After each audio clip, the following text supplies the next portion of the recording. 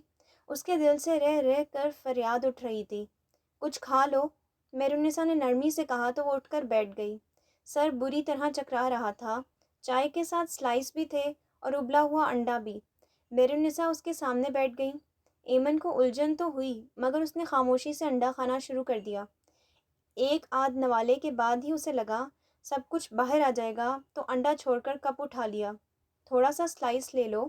اس نے تعجب سے میرونسا کو دیکھا اور نفی میں سر ہلا دیا۔ جیسے تمہاری مرضی، بخار کی دوا رکھی ہے، کھا لینا، ضرورت محسوس ہوئی تو ڈاکٹر کے پاس لے جاؤں گی۔ ایمن ایک بار پھر الجھ گئی۔ آخر میرونسا کو کیا ضرورت ہے اس کے پاس بیٹھ کر اتنی لمبی بات کرنے کی؟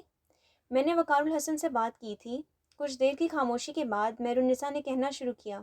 ایمن کی سوالیہ نظریں ان کی طرف اٹھیں تو انہوں نے وضاحت کی۔ عفان کے رشتے کے سلسلے میں؟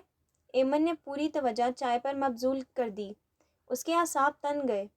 وقار الحسن کا خیال ہے کہ تم ابھی چھوٹی ہو، یہ فیصلہ قبل از وقت ہوگا، لیکن میرے خیال میں یہی وقت مناسب ہے۔ ایسے رشتے بار بار نہیں آتے۔ انہوں نے بغور ایمن کے چہرے کے اتار چڑھاؤ دیکھے۔ پھر اس رشتے میں تمہاری مرضی بھی ہے، اس لیے میں نے انہیں خاصا سمجھایا ہے۔ اس لیے وہ اس شرط پر راضی ہوئے ہیں کہ لڑکے اور اس کی فیملی سے خود آ کر ملیں گے۔ بہت مہربانی آپ کی، آپ نے میرے لیے اتنی زحمت کی۔ ایمن نے اسپاٹ سے لہجے میں کہا۔ اسے میرونسا کی کسی بات پر یقین نہ آیا تھا۔ یقیناً میرونسا نے وقار الحسن کو عفان اور اس کی فیملی کے خلاف ورگلایا ہوگا۔ ایمن یہ بات پورے یقین سے سوچتی رہی تھی۔ وہ اگلے ماہ آ رہے ہیں، اس لیے میں نے عفان کے گھر والوں سے کچھ وقت لیا ہے۔ کیا میں ایک بار پھر آپ کا شکریہ ادا کروں؟ ایمن کے لہجے میں تلخی اور بیزاری گھلی ملی تھی۔ ہاں، وہ مسکرائیں۔ یقیناً اس ایک معاملے میں تم ساری زندگی میری شکر گزار ہوگی۔ ایمن نے گولی اٹھا کر چائے کے گرم گھونٹ کے ساتھ نگل لی۔ میرونسا کھڑی ہو گئیں۔ تم کل جب واپس آئی تھی تو خاصی گھبرائی ہوئی تھی، خیریت تو تھی؟ ایمن کے ہاتھ سے چائے چھلک گئی۔ احتیاط سے سارا کمبل خراب کر لیا؟ اتنی گرمی میں کمبل کیوں اوڑھ رکھا ہے؟ کیا سردی زیادہ لگ رہی ہے؟ میرونسا نے افسوس سے کمبل پر پڑے داغ کو دیکھا۔ ایمن کو ان کا افسوس خاصا مصنوعی لگا۔ جی، ایمن نے ہاتھ سے کپ رکھ دیا۔ تم نے میرے سوال کا جواب نہیں دیا۔ خیریت تو تھی؟ ظاہر ہے خیریت ہی تھی، اس نے گھبرا کر جواب دیا۔ نہیں، تمہاری حالت مجھے ٹھیک نہیں لگ رہی تھی، اس لیے پوچھ رہی ہوں۔ میرونسا کی گھاگ آنکھیں اس کا رد عمل دیکھ رہی تھیں۔ ایمن گھبرا کر وضاحت دینے لگی۔ وہ تو بابر بھائی سارا راستہ مجھے ڈانٹتے رہے تھے، اس لیے۔ یہی بات تھی؟ اور کیا بات ہوگی؟ وہ چاہنے کے باوجود غصہ نہ دکھا سکی۔ ٹھیک ہے، ویسے تم بابر کے غصے سے خائف ہونے والی تو نہیں؟ آپ پوچھنا کیا چاہتی ہیں؟ ایمن نے سنبھلنے کی کوشش کی۔ کچھ نہیں، دوائی کھا لی ہے تو کچھ دیر آرام کر لو۔ میرونسا نے آرام سے کہا اور برتن اٹھا کر باہر نکل گئیں۔ ایمن اپنی جگہ الجھ کر رہ گئی۔ تم ہو فساد کی جڑ، تمہاری وجہ سے ہوا ہے، چیزوں کی اٹھا پٹک، توڑ پھوڑ، کل سے گھر میں یہی صورتحال تھی۔ کیا ہوا ہے؟ طاہر محمود گڑبڑا سا گیا۔ دادا نے خشمگی نگاہوں سے اسے گھورا اور بہت دیر تک گھورتے رہے، پھر انگلی اس کی طرف اٹھائی۔ میں تمہاری فطرت اچھی طرح سمجھتا ہوں۔ آپ کیا کہہ رہے ہیں؟ میری تو کچھ سمجھ میں نہیں آ رہا۔ وہ نظریں چرا کر پتی کا ڈبہ کھولنے لگا۔ وہ ابھی اسکول سے آ کر اپنے لیے چائے بنانے کے ارادے سے کچن میں آیا تھا کہ دادا سر پر آ کر چلانے لگے۔ تم نے اسے پھر منع کر دیا؟ میں جانتا ہوں تم مجھے اذیت دینا چاہتے ہو، مجھے تکلیف دے کر تمہیں خوشی ہوتی ہے۔ تم ایک خود غرض، مطلبی اور ظالم انسان ہو۔ میں نے تمہیں پناہ دی اور تم؟ ان کی آنکھوں سے وحشت اڑ رہی تھی۔ بہت نوازش، مہربانی، اب بخش دیں مجھے اور چائے بنانے دیں، طاہر نے کٹھور پن سے کہا۔ ان کی آنکھوں میں شعلے لپکنے لگے۔ تم جانتے نہیں میں تمہارے ساتھ کیا کر سکتا ہوں۔ کیا کر سکتے ہو محترم آپ میرے ساتھ؟ وہ ڈبہ پٹک کر ان کی طرف مڑا۔ میں؟ وہ زہریلے انداز میں مسکرائے۔ میں علینا کے بھائیوں کو بتا دوں گا کہ تم کہاں چھپے ہوئے ہو۔ طاہر محمود کے چہرے کی رنگت متغیر ہو گئی۔ میرا اس کے ساتھ کیا تعلق؟ یہ سوال ان سے پوچھنا، علینا کے بھائیوں سے۔ دادا نے اس کی حالت سے حز اٹھایا۔ یہی وہ پوائنٹ تھا جس پر طاہر محمود کو زیر کر لیتے تھے۔ آپ طاہر محمود نے بے بسی سے انہیں دیکھا، پھر مڑ کر ڈبے خواہ پٹکنے لگا۔ اسی لیے کہتا ہوں اب کہاں بھاگو گے؟ گھر ہے، نوکری ہے، آرام سے یہیں اٹکے رہو۔ مجھ بڈھے کو بھی ڈھارس رہتی ہے، مروں گا تو منہ میں کوئی پانی کا گھونٹ ڈالنے والا ہوگا۔ سگے نہ سہی، رشتے میں میرے پوتے ہی لگتے ہو، بس میرے معاملے میں دخل مت دیا کرو۔ ان کا لہجہ قدرے مدھم ہو گیا۔ آپ کا ایمن کے ساتھ رشتہ کیا ہے؟ وہی ہمیشہ والا سوال، مگر وہ پسپا ہو گیا تھا، اور یہ پسپائی اس کے لہجے سے عیاں تھی۔ بہت ٹھوکریں کھا کر یہاں ذرا سیٹل ہوا تھا، جب تک کوئی دوسرا چانس نہ ملتا کہاں جاتا، اور اس بار وہ کسی بڑے چانس کے انتظار میں تھا۔ ایک تو رشتہ ہے، وہ مجھے سارا جیسی لگتی ہے۔ ان کے لہجے میں محبتوں کا جہان آباد ہوا۔ تمہیں یاد ہے وہ بھی بالکل ایسی ہی تھی، تھوڑی سی بیوقوف مگر نڈر۔ میں نے انہیں نہیں دیکھا۔ موضوع بدل جانے پر طاہر محمود نے شکر ادا کیا۔ ہاں تم نے کہاں دیکھا ہوگا، خود میں نے تمہیں جوان ہونے کے بعد دیکھا ہے۔ بچپن میں کبھی اپنے باپ کے ساتھ ایک دو بار آئے تھے، میں نے اس کی ساری تصویریں جلا دی تھیں۔ میرے باپ کی؟ اس نے چائے کپ میں نکالی، وہ دانستہ موضوع کو طول دے رہا تھا۔ سارا کی، دادا نے گھورا، پھر پوچھنے لگے، وہ آ کیوں نہیں رہی؟ طاہر محمود تلملا گیا۔ بڈھا جس نقطے پر اٹکتا ہے بس اٹک ہی جاتا ہے۔ وہ کہتی ہے اسے ٹیوشن کی ضرورت نہیں ہے۔ تم بکواس کرتے ہو، وہ یہاں پڑھنے کہاں آتی تھی؟ اسے تو اچھا لگتا تھا مجھ سے باتیں کرنا، میری سننا۔ احمق جاہل انسان، اسے کتابی علم کی ضرورت نہیں تھی، اسے تو صرف کسی مددگار، کسی ہمراز کی ضرورت تھی۔ تمہیں کیا پتہ، بیوقوف ہو تم، وہ استہزائی انداز میں کہتے چلے گئے۔ جو شخص خود اپنی مدد نہ کر سکا وہ کسی کی مدد خاک کرے گا؟ جملہ طاہر محمود کے لبوں تک آ جائے تو روکنا محال تھا۔ مجھے شک نہیں، یقین ہے، وہ صرف تمہاری وجہ سے نہیں آ رہی۔ طاہر محمود گڑبڑا گیا۔ تم نے منع کیا ہے؟ ایسی کوئی بات نہیں، ایسی ہی بات ہے، اور دیکھنا میں خود اسے جا کر لے آؤں گا، ابھی اور اسی وقت۔ طاہر محمود ششدر سا کھڑا رہا، پھر جھنجھلا کر باہر بھاگا۔ وہ صحن عبور کر رہے تھے، طاہر نے ویل چیئر روک لی۔ اب کیا تکلیف ہے؟ وہ گرائے۔ میں لے آؤں گا۔ تم جھوٹ بولتے ہو، میں وعدہ کر رہا ہوں۔ تم اور تمہارے وعدے، انہوں نے بے یقینی سے کہا، مگر واپس پلٹ گئے۔ ان کے اس طرح پلٹ جانے پر طاہر نے سکون کا سانس لیا، ساتھ ہی اسے حیرت بھی ہوئی۔ لیکن طاہر محمود کو یاد ہو نہ ہو، لیکن دادا کو اچھی طرح یاد تھا کہ انہیں بابر کا گھر معلوم نہیں۔ ان کے اندر جانے کے بعد بھی طاہر وہیں کھڑا رہا۔ اس کا ذہن خلجان کا شکار ہو رہا تھا۔ ایک وقتی جذبے کے تحت وہ اس مذموم مسکراہٹ کا مرتکب ہو چکا تھا۔ اب سمجھ میں نہ آتا تھا کہ کیا کرے۔ اس کا ذہن جھنجھلا جھنجھلا کر سوچ رہا تھا کہ ایمن کو کیسے راضی کرے۔ تبھی دھیان بھٹک کر ایک خاص نقطے پر مرکوز ہو گیا۔ الینا۔ کچھ لمحے اس کے بارے میں سوچنے کے بعد اس نے تیزی سے سر جھٹکا۔ نہ جانے کہاں گئی ہوگی۔ آپ مجھے مائرہ کے گھر چھوڑ آئیں گے؟ زندگی میں پہلی بار اسے اکیلے کسی کے گھر جانے سے ڈر لگا تھا۔ اف ہو، تم ٹک کر گھر کیوں نہیں بیٹھتی ہو؟ وہ پہلے ہی کسی بات پر جھنجھلایا ہوا تھا۔ وہ چپ ہو گئی۔ اپنے اسائنمنٹ پر جھکے بابر نے سر اٹھا کر اسے دیکھا۔ ایمن کی آنکھوں میں ہلکی سی شرمندگی ہوئی۔ میرا مطلب ہے آج ہی تو تمہارا بخار اترا ہے۔ میرا گھر میں دل نہیں لگتا، وہ بے بسی سے گویا ہوئی۔ لڑکیوں کا مسئلہ، دل نہیں لگتا، دل نہیں کرتا۔ بابر ہلکے پھلکے انداز میں ہنسا۔ آپ لڑکی ہوتے تو پتہ چلتا، کتنی معصوم اور مجبور مخلوق ہے، ذرا ذرا سی بات کے لیے بھائیوں کی منتیں کرنا پڑتی ہیں۔ جو اس کنجی کا جگ بنا کر لائی تھی۔ خدا کا شکر ہے کہ میں لڑکی نہیں ہوں۔ بابر نے کانوں کو ہاتھ لگائے۔ ویسے آپ لڑکی ہوتے تو کون ہوتے؟ جو نے بے تکا سوال کیا۔ لیڈی ڈیانا، بابر نے برجستہ جواب دیا۔ کیوں؟ جو انہیں ہنستے ہوئے پوچھا۔ ہلکی سی مسکراہٹ ایمن کے لبوں کو بھی چھو گئی۔ بس وہ مجھے بہت فیسینیٹ کرتی ہے۔ پھر آپ چارلز سے شادی کر لیتے۔ ہرگز نہیں، بابر نے تیزی سے انکار کیا، پھر کھڑا ہو گیا۔ چلو تمہیں چھوڑ آؤں۔ یہ تو پی لیں۔ جو نے جلدی جلدی گلاس بھرے۔ جیو سسٹر۔ بابر دوبارہ بیٹھ گیا، پھر ایمن سے پوچھنے لگا، جانا ضروری ہے؟ چھوڑ آئے نا، اس کا دل بہل جائے گا۔ جو نے پیار سے ایمن کو دیکھا۔ وہ دوسری نک چڑی کہاں ہے؟ دوسری سے کیا مراد ہے؟ جو نے خفگی سے دیکھا۔ مطلب پہلی بھی دوسری بھی۔ اسے کام کیا ہے؟ کالج سے آتی ہے، ٹی وی کھول کر بیٹھ جاتی ہے۔ کالج جا کر اس کا دھیان پڑھائی کی طرف سے بالکل ہٹ گیا ہے۔ بابر نے خالی گلاس واپس ٹرے میں رکھا۔ ایمن خاموشی سے گھونٹ بھر رہی تھی۔ ہاں، اور اس پر محترمہ کی دوستیں؟ چلو آؤ۔ بابر دوبارہ کھڑا ہو گیا۔ مائرہ پچھلے برآمدے میں کالج کا کام کر رہی تھی۔ ایک طرف خوبصورت سی ٹوکری میں چاکلیٹ، ویفرز، چوئنگم وغیرہ پڑے ہوئے تھے۔ اسے ہمیشہ سے پڑھتے ہوئے کچھ نہ کچھ کھانے کی عادت تھی۔ مائرہ، دیکھو کون آیا ہے۔ اس کی مما ایمن کو وہیں لے آئیں۔ بدتمیز، کتنے دنوں کے بعد چکر لگاتی ہو؟ اٹھ کر گلے آ لگی۔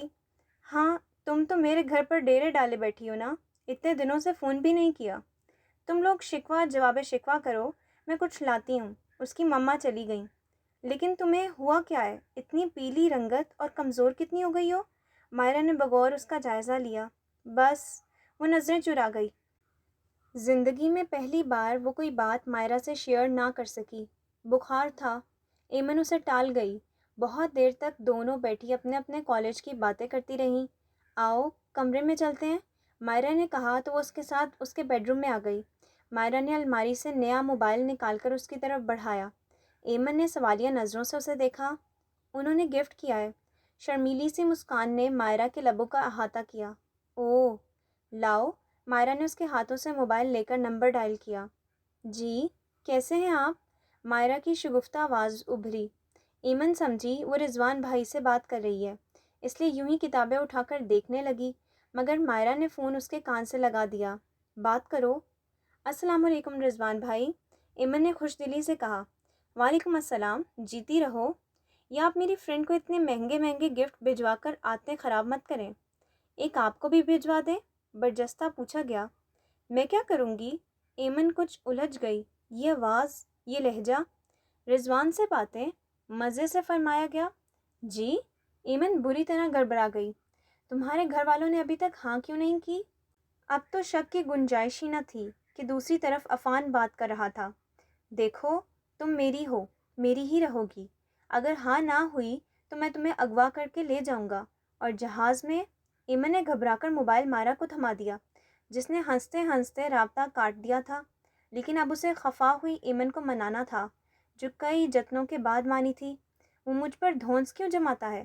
پگلی، تم سے محبت کرتا ہے اس لیے، مائرہ نے تسلی دی۔ ہاں، سب کا زور مجھ پر ہی چلتا ہے، وہ خفا سے لہجے میں بولی، مگر اندر کہیں بجھا ہوا دل کھل سا گیا۔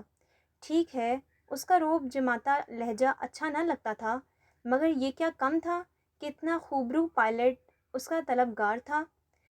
رات کو بستر پر کروٹ بدلتے ہوئے عفان کا جملہ بہت بار ذہن کے دریچے سے ٹکرایا۔ تم میری ہو اور میری ہی رہو گی۔ Subscribe my channel for more videos.